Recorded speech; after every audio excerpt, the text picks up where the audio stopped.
안녕하세요. 캡틴 스포츠 분석 프리뷰입니다. 스포츠 토토 혼자 분석하기에는 한계가 있습니다. 이 영상을 통해 조금 더 쉽게 분석에 도움이 되었으면 합니다.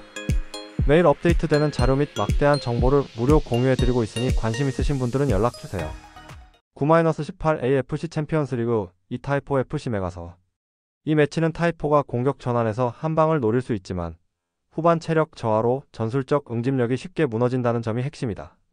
반면 메가서는 중원에서 카세레스가 압박과 템포 조율을 동시에 가져가며 공격 루트를 다채롭게 만든다. 이코노미디스의 돌파와 브라탄의 제공권이 결합하면 타이포의 뒷공간 불안을 정면으로 찌를 수 있다. 특히 무더운 날씨 속에서 활동량을 유지할 수 있는 팀은 메가서이고 경기 후반으로 갈수록 이 차이는 점점 더 커질 것이다. 그래서 전체적인 전술 밸런스와 체력 유지력을 감안하면 메가서는 원정에서도 충분히 승리할 수 있는 그림을 그리고 있다. 배팅 핵심 포인트. 타이포는 전환 속도가 빠르지만 후반 체력 저하와 뒷공간 노출이 뚜렷하다. 메가서는 카세레스와 이코노미디스의 조합으로 중원 측면 장악이 가능하다. 브라탄의 제공권과 마무리 능력이 타이포 수비를 흔들 수 있다. 결국 전술 밸런스와 체력 유지력에서 앞서는 메가서가 원정 승리를 가져갈 가능성이 높다. 9-18 AFC 챔피언스리그 이슬랑오르 FC 방콕 유나이티드. 셀랑고르는 홈에서 전방 압박을 시도하겠지만 수비 간격 붕괴와 후반 체력 저하로 안정감을 끝까지 유지하기 어렵다. 반면 방콕 유나이티드는 전방 결정력과 측면 돌파, 그리고 중원 템포 조율 능력이 조화를 이루며 경기 흐름을 주도한다. 특히 지브코비치의 폭발적인 돌파와 블라단의 패스 전개는 셀랑고르 수비를 흔드는 핵심 무기가 된다. 테라실 당다는 제공권을 활용해 박스 안에서 위협적인 마무리를 가져가며 세트피스 상황에서도 강력한 옵션이 된다. 그리고 후반부로 갈수록 방콕의 빠른 템포와 높은 압박 강도가 셀랑고르를 더욱 몰아칠 가능성이 크다. 결국 이 경기는 원정임에도 불구하고 방콕 유나이티드가 주도권을 틀어질 수 있다. 배팅 핵심 포인트. 방콕은 테라실 당다지브코비치 블라단이 중심이 되어 공격 루트를 다채롭게 만든다. 셀랑고르는 수비 간격 유지와 후반 체력 저하 문제로 경기 흐름이 쉽게 흔들린다. 전환 속도와 압박 강도에서 방콕이 확실히 우위를 점할 수 있다. 결국 전술적 완성도와 후반 압박 강도를 고려하면 방콕 유나이티드가 원정에서도 승리를 가져갈 가능성이 높다. 9-18 AFC 챔피언스리그 이카야 FC 탐파인스 로버스. 카야 FC는 베딕의 제공권과 코마키의 템포 조율, 그리고 앙헬레스의 돌파가 삼각축을 이루며 전방에서 공격 완성도를 높일 수 있다. 중원 압박이 강해질수록 로버스의 단순한 전개는 쉽게 차단될 가능성이 크다. 특히 홈에서 공격 템포를 빠르게 가져간다면 상대 수비 라인을 와르르 무너뜨릴 수 있다. 반면 로버스는 중원의 탈출 능력이 떨어져 강한 압박에 시달릴 수밖에 없다. 히가시카와가 침투를 시도하더라도 지원이 늦어 찬스 완성도로 연결되기 어렵다. 그래서 이 매치는 카야 FC가 중원 지배와 측면 전술을 앞세워 승리를 가져갈 가능성이 높다. 배팅 핵심 포인트.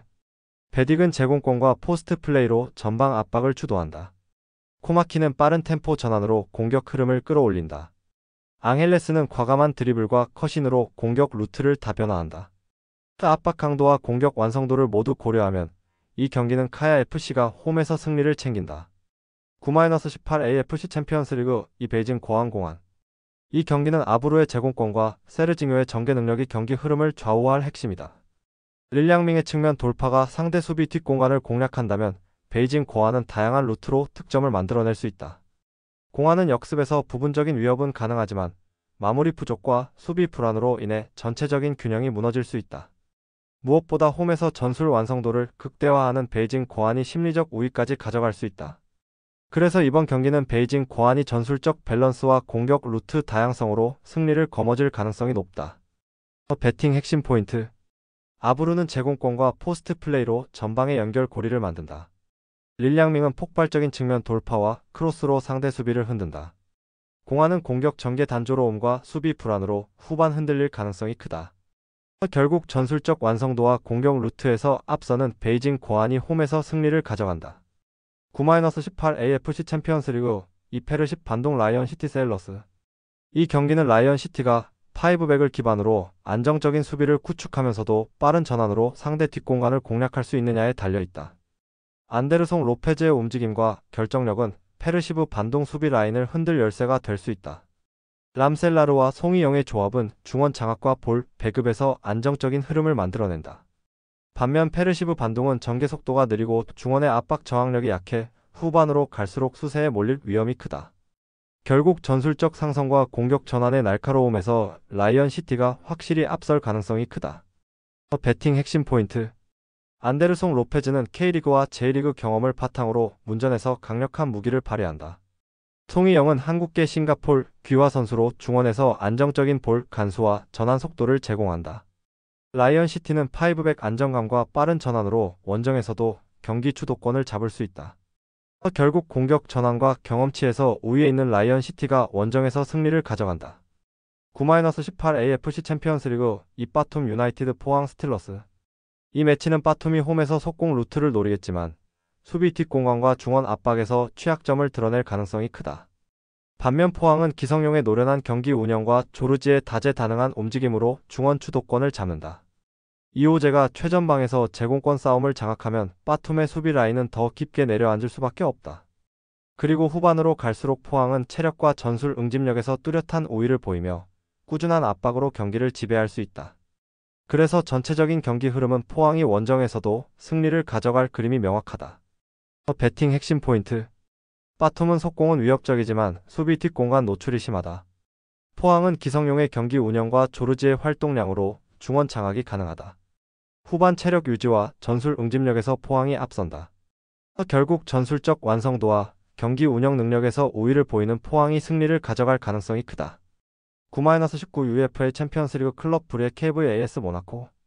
이 경기는 클럽 브리에가 홈에서 수비적인 저항을 이어가려 하겠지만 포백의 뒷공간을 내주는 순간 위기를 맞을 가능성이 크다. 바나켄이 중원에서 균형을 잡아주더라도 모나코의 빠른 템포를 제어하기에는 버거워 보인다. 반면 모나코는 미나미노의 민첩한 침투와 골로빈의 전술적 시야를 기반으로 공격 루트를 다채롭게 가져갈 수 있다. 발로군의 골 결정력이 더해지면 결국 모나코가 기회를 득점으로 연결할 가능성이 높다. 후반으로 갈수록 브리의 수비 집중력이 흔들릴수록 모나코의 속공은 더욱 날카롭게 파고들 수 있다. 그래서 전체적인 전력과 전술의 다양성을 감안하면 이번 경기는 모나코 쪽으로 흐름이 기울 가능성이 크다. 배팅 핵심 포인트. 미나미노는 하프 스페이스 돌파와 민첩한 움직임으로 상대 수비를 흔든다. 골로빈은 전술적 시야와 패스로 공격의 리듬을 바꾼다. 클럽 브리에는 수비 집중력이 후반으로 갈수록 흔들릴 수 있다. 결국 전술적 다양성과 공격 완성도에서 앞선 모나코가 승리를 가져간다. 9-19 UEFA 챔피언스리그 FC 코펜하겐 레버쿠젠. 이 경기는 레버쿠젠의 인버티드 침투가 핵심이다. 텔라가 측면에서 안으로 파고드는 순간 시크와의 연계가 골 결정력으로 직결될 수 있다. 코펜하겐은 포백 간격 유지가 불안정해 이 패턴을 차단하기 어려울 가능성이 크다. 그리고 레버쿠젠은 안드리의 중원 장악력을 바탕으로 압박을 유지하며 경기 전체 리듬을 주도할 수 있다. 그래서 흐름이 길어질수록 코펜하겐의 수비 블록은 무너지고 레버쿠젠이 주도권을 잡아낼 확률이 높다. 결국 전술적 완성도와 공격 패턴의 다양성에서 레버쿠젠이 앞선다. 배팅 핵심 포인트. 텔라의 인버티드 침투와 시크와의 연계는 득점으로 직결되는 강력한 무기다. 레버쿠젠은 중원과 측면을 동시에 활용해 공격 루트를 다 변화할 수 있다. 코펜하겐은 포백 간격 유지가 흔들리며 파이널 서드에서 반복적으로 위험을 허용할 수 있다. 결국 인버티드 침투와 중앙 연계가 살아나는 레버쿠젠이 승리를 가져간다. 9-19 UEFA 챔피언스리그 맨체스터 시티 SSC 나폴리. 이 경기는 맨시티가 얼마나 세밀한 공격 패턴을 반복할 수 있느냐가 핵심이다.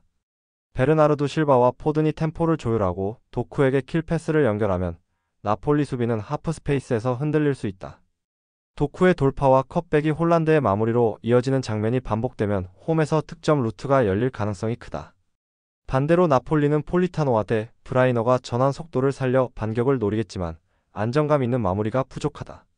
결국 전술적 완성도와 마무리 능력에서 앞선 맨시티가 우위를 점할 수 있다. 배팅 핵심 포인트. 베르나르두 실바와 포든의 플레이메이킹은 경기 흐름을 쥐는 열쇠다. 도쿠의 스피드와 홀란드의 피니시 조합은 언제든지 득점을 창출할 수 있다. 나폴리는 포백 수비 집중력이 흔들릴 경우 연속 실점 위험이 크다. 결국 세밀한 패턴과 마무리 능력에서 앞선 맨시티가 홈에서 승리를 가져갈 가능성이 높다. 9-19 UEFA 챔피언스리그 프랑크푸르트 갈라타사라이. 프랑크푸르트는 도알리츠와 바오야를 중심으로 한 공격 전개에서 날카로운 장면을 연출할 수 있으나 단조로운 패턴이 반복되면 상대 수비에 쉽게 막힐 수 있다. 갈라타사라이는 사네와 귄도안의 스위칭 플레이를 통해 활로를 열겠지만 변주 부족과 체력 저하라는 문제로 후반부 위력은 떨어질 수 있다. 양팀 모두 전술적 플랜 B 부재라는 공통적인 약점을 안고 있으며 결국 장군 멍군식 공방 끝에 승부를 가르지 못할 가능성이 크다. 공격은 오가겠지만 마무리에서의 세밀한 부족이 두 팀 모두에게 발목을 잡을 수 있다. 그래서 이 경기는 승부가 나기 어려운 무승부 흐름에 무게가 실린다. 배팅 핵심 포인트. 프랑크푸르트는 바오야도 알리츠 중심 전개에 지나치게 의존한다. 갈라타사라이는 사내 귄도안 스위칭이 강점이지만 후반부 위력은 떨어진다. 양팀 모두 플랜 B 부재로 인해 공방 끝 무승부 확률이 높다. 전술적 단조로움과 체력 저하 흐름을 감안하면 무승부 가능성을 주목해야 한다. 9-19 UEFA 챔피언스리그 스포르팅 CP 카이라트. 이 경기는 객관적인 전력 차이가 크게 드러나는 매치업이다. 스포르팅 리스본은 전방과 측면에서 다양하게 찬스를 만들 뿐 아니라 세트피스 패턴으로도 득점을 기대할 수 있다. 반면 카이라트 알마티는 템포가 느리고 압박 회피 능력이 부족해 점유율 싸움에서 불리하다. 특히 세트피스 수비가 불안정한 만큼 리스본의 날카로운 패턴에 고전할 수밖에 없다. 결국 전력과 전술적 디테일에서 모두 앞서는 스포르팅 리스본이 경기 흐름을 지배할 가능성이 높다. 배팅 핵심 포인트. 스포르팅 리스본은 세트피스 패턴으로 상대 수비를 무너뜨릴 수 있다. 카이라트 알마티는 압박 회피 능력이 부족해 점유율 싸움에서 밀린다. 객관적인 전력 차이가 경기 내내 드러나며 리스본이 주도권을 잡는다. 결국 세밀한 전술과 전력 차이를 앞세운 스포르팅 리스본이 승리를 가져갈 것이다. 9-19 UEFA 챔피언스리그 뉴캐슬 유나이티드 FC 바르셀로나. 뉴캐슬은 엘랑가와 반스를 활용해 속공을 노리지만 중원 장악에서 열세를 보일 경우 역습 루트조차 차단될 수 있다. 측면 수비의 집중력 저하는 바르셀로나가 자주 활용하는 하프 스페이스 침투에 치명적으로 작용할 전망이다. 반면 바르셀로나는 페란 토레스와 쿤데의 측면 패턴 플레이, 그리고 레반도프스키의 마무리 능력을 결합해 위협적인 장면을 이어갈 수 있다. 페드리가 중원에서 안정감을 주며 경기 리듬을 잡아주면 전환 패스와 아이솔레이션 전략으로 뉴캐슬 수비 라인을 완전히 무너뜨릴 수 있다. 이 경기는 결국 측면 활용과 창의적인 전환이 승부의 분수령이 될 것이며 바르셀로나가 흐름을 장악할 가능성이 높다. 배팅 핵심 포인트. 바르셀로나는 측면 원투 패스와 하프 스페이스 침투로 공격 루트를 다변화한다. 뉴캐슬은 측면 수비 집중력이 흔들리며 하프 스페이스 돌파에 취약하다. 레반도프스키의 마무리 능력과 전환 패스 패턴이 이번 경기의 결정적 무기가 된다. 결국 측면 전술과 마무리 완성도에서 앞선 바르셀로나가 승리를 가져간다. 9-19 코파 리베르타도레스 엘디우 키토 상파울루. 이 경기는 키토의 고지대 환경이 변수지만 홈팀에는 익숙한 무대다. 엘디우 키토는 팔라시오스와 카스트로의 콤비네이션으로 측면과 중앙 모두에서 위협을 가할 수 있다. 파리아스의 중원 압박은 상파울루 미드필드를 압도하며 템포를 장악할 가능성이 크다. 반면 상파울루는 추측 자원 대거 이탈과 고지대 적응 문제로 경기력 저하가 불가피하다. 체력 부담이 누적될수록 후반으로 갈수록 수비 집중력이 떨어질 수 있다. 그래서 이번 매치는 전술 밸런스와 체력 여건 모두 우위에 있는 엘디우 키토의 승리가 유력하다. 배팅 핵심 포인트. 팔라시오스는 측면 돌파와 크로스로 꾸준히 공격 활로를 연다. 카스트로는 문전에서 제공권과 슈팅으로 득점을 책임진다. 상파울루는 부상 누적과 고지대 적응 실패로 후반 무너질 가능성이 크다. 결국 전력 공백과 체력 부담을 안고 있는 상파울루를 상대로 엘디우 키토가 홈에서 승리를 가져간다. 9-19 코파 리베르타도레스 플라멩고 S2D. 이 경기는 플라멩고가 홈에서 볼 점유를 기반으로 경기 템포를 주도할 가능성이 크다. 풀백들의 인버티드 무브와 중원의 수적 우위가 맞물리면 에스투디안테스의 라인은 쉽게 흔들릴 수 있다. 아라우호와 리누의 측면 돌파가 이어지고 아라스카에타가 중앙에서 창의적인 패스로 균형을 잡으면 공격 완성도가 높아진다. 반면 에스투디안테스는 부상 공백으로 수비진 안정감이 크게 흔들려 측면과 중앙 스위칭 패턴을 막아내기 어렵다. 전방 공격도 단조로운 루트에 머물 가능성이 높아 중반 이후에는 수세에 몰릴 위험이 크다. 그래서 이 매치는 플라멩고가 점유율과 전술적 디테일에서 앞서며 홈에서 승리를 챙길 가능성이 높다. 배팅 핵심 포인트. 플라멩고는 풀백들의 인버티드 무브로 중원 수적 우위를 만든다. 아라우호리누의 측면 돌파와 아라스카에타의 창의적 패스가 공격을 완성한다. 에스투디안테스는 부상 공백과 단조로운 공격 루트로 버티기 어렵다.